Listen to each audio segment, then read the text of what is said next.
Welcome back to election day special.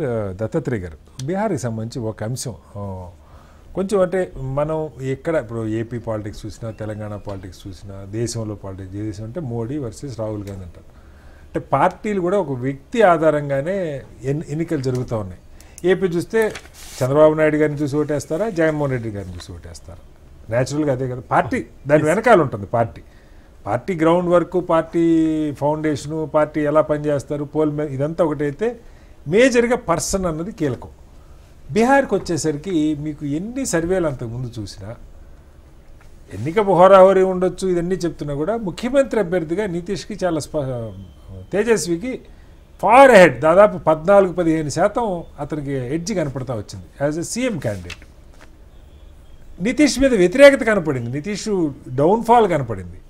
22% latest survey 22% ఆయనకి ముఖ్యమంత్రి అభ్యర్థిగా అనుకోవడం. అలాగే జేడీయూ ఎమ్మెల్యే అభ్యర్థుల మీద విపరీతంగా ఆయన నితీష్ మీద వ్యక్తిగతంగా కరప్షన్ ఎలిగేషన్ లేకపోయినా దాదాపు 20-25 మంది వాళ్ళు సిట్టింగ్ ఎమ్మెల్యేలు మార్చుకున్నారు జేడీయూ బీహార్లో.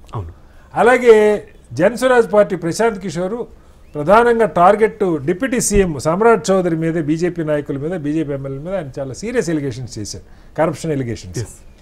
ఇన్ని జరిగిన అంటే లీడర్ని చూసి కాకుండా ఓట్లు విడిగా వేస్తున్నారు. ముఖ్యమంత్రి తేజస్వి కావాలని 36% మంది అనుకుంటున్నప్పుడు ఎన్డీఏ 194-200 సీట్లు గెలవటం వెనక ఏంటి? ఇది మనకి సౌత్కి అక్కడికి తేడా నాకు అర్థం కావట్లేదు. సౌత్లో లీడరే అయితే చంద్రబాబు గారు కావాలంటే 164, వద్దంటే జగన్కి 151. తెలంగాణలో కేసీఆర్ గారు కావాలనుకుంటే ఆ పార్టీ ముఖ్య క్యాండిడేట్ కొంచెం అటు ఇటు ఉన్నా కూడా. బట్ మైక్రో మేనేజ్మెంట్లు వీళ్ళు దెబ్బతింటున్నారా, లేకపోతే ముఖ్యమంత్రి అభ్యర్థి వేరు, ఎన్నిక వేరా? రైట్. సో మనం ఒక విధానం సార్, వయసు అనేది కూడా చాలా ముఖ్యం. మనిషికి మెచ్యూరిటీ అనేది వయసుతో వస్తుంటుంది.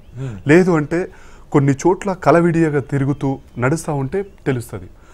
సో తేజస్వి యాదవ్కి ఇప్పుడు 35-36 ఇయర్స్ రైట్. నితీష్ కుమార్ గారికి 75 సంవత్సరాలు. 75 సంవత్సరాలు, 5 సార్లు ముఖ్యమంత్రి. అంటే చాలా విడతలుగా కటింగ్స్గా 9 సార్లు ముఖ్యమంత్రిగా నితీష్ కుమార్ గారికి అది ఉంది, 9 సార్లు ముఖ్యమంత్రి. లైక్ సో విడతలుగా చూస్తే 4 టర్మ్లు అయిపోయింది కంప్లీట్లీ. సో ఈ 4 టర్మ్లలో నితీష్ కుమార్ గారు వారు సంపాదించిన చూపించిన మెచ్యూరిటీ పాలిటిక్స్ కానీ, ఒక స్టెబిలిటీ పాలిటిక్స్ కానీ వాళ్ళ తండ్రిని కొట్టేశాడు. అంటే రాజకీయంగా తండ్రిని కొట్టేసేంత మెచ్యూరిటీ సంపాదించుకున్నాడు. రబ్బిదేవిని కొట్టేసేంత నితీష్ కుమార్ అంత పొలిటికల్ అక్యురెన్సీ, ఆ పొలిటికల్ ప్రజలలో ఆ బలాన్ని సంపాదించుకున్నాడు. కానీ ఇక్కడ నుంచి ఒక సాంప్రదాయబద్ధంగా చూస్తే తేజస్వి యాదవ్ గారికి తండ్రి తల్లి ముఖ్యమంత్రులే, కానీ వారు రాజకీయంలోకి వచ్చింది ఎర్లీగా. సో ఎర్లీగా వచ్చిన తర్వాత తను ప్రజలలో తిరుగుతున్నాడు. కానీ అధికారం వచ్చి ఒక గొప్పగా పరిపాలించి ఒక 5 సంవత్సరాలు కంప్లీట్ చేసుకొని నితీష్ కుమార్ గారితో కూడా కంప్లీట్ చేసుకున్నాడు. తన యొక్క మెచ్యూరిటీ రాజకీయాన్ని చూపెట్టి నితీష్ కుమార్ గారితో ఒక ప్రొలాంగ్ 5 years రాజకీయం చేసి ఉంటే ఇప్పుడు ఒక బలం అనేది ప్రజలలో ఉంటుండే. చేయటానికి ఆయనే ఇప్పుడు 1.5 year ఈయన డిప్యూటీ సీఎంగా ఉన్నాడు. ఆ తర్వాత ఆయన మళ్ళీ బీజేపీ వైపు వెళ్ళిపోయారు. ఈయన చేసింది ఏం కదా, ఆయన వెళ్ళిపోయారు. సో ఇక్కడ అంటే పూర్తిగా ఆ 1.5 yearలో కూడా ఈయనకి ఇప్పుడు క్రెడిబిలిటీ ఏంటంటే దాదాపు 15 లక్షల ఉద్యోగాలు తేజస్వి డిప్యూటీ సీఎంగా ఉన్నప్పుడు ఇవ్వగలిగాడు. ఆ కారణంగానే వాళ్ళు 2 కోట్ల జనం నమ్మినట్లేరు, కానీ 2.5 కోట్ల ఉద్యోగాలు అన్నారు. కానీ అక్కడ ఇచ్చాం కాబట్టి ఇప్పుడు 5 ఏళ్ళు మేము ఇస్తామని చెప్పాడు. బట్ ఆ యంగ్ ఫేస్, ఇప్పుడు బీహార్ యంగెస్ట్ స్టేట్ అంటారు. ఈవెన్ నిన్న ఓట్లలో కూడా మనం చూస్తే పోలైన ఓట్లలో దాదాపు 50% 18 నుంచి 39 ఏళ్ల లోపు వాళ్ళ ఓట్లే 50% ఉన్నాయి, మహిళలు కానీ పురుషులు కానీ. అంటే బిలో 40 years వాళ్ళు 50% ఓటర్స్ ఉన్నారు అక్కడ పోలైన ఓట్లలో.